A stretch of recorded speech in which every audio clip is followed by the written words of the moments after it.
മിക്സിയുടെ ജാർ എടുക്കുക. അതിലേക്ക് കുറച്ച് നമ്മുടെ റോബസ്റ്റ പഴം, ഒരു പഴമാണ് ചേർത്തിരിക്കുന്നത് കേട്ടോ.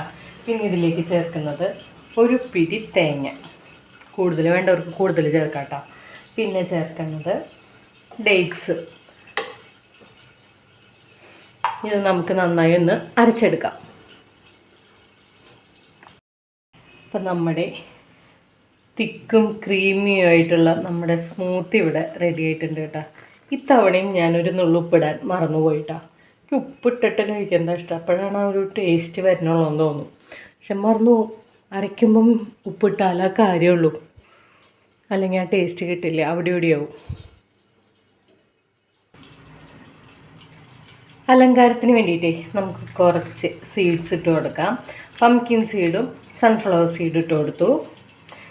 നന്നായിട്ടൊന്ന് മിക്സ് ചെയ്യാം കേട്ടോ. ഒരു സ്പൂൺ എടുത്ത് കഴിക്കാം.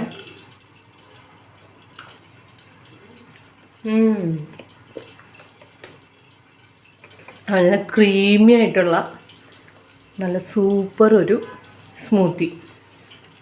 തേങ്ങ കുറച്ച് ഇളയ കരിക്കൊക്കെ ആയാൽ കൂടുതൽ നന്നായിരിക്കും കേട്ടോ.